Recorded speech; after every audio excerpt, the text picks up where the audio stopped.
Tatlong bagay na apektado dahil sa tax info. Napaka-importante po nito guys at huwag niyo pong babaliwalain. At kapag hindi ninyo naayos ang tax info ninyo ay makakaapekto ito sa tatlong bagay.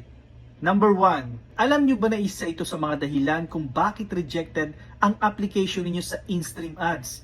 Number 2, kung monetize na kayo sa stars at hindi ninyo naayos within 6 months ang tax info ninyo, ay mawawala na po ang lahat ng stars na na-earn ninyo.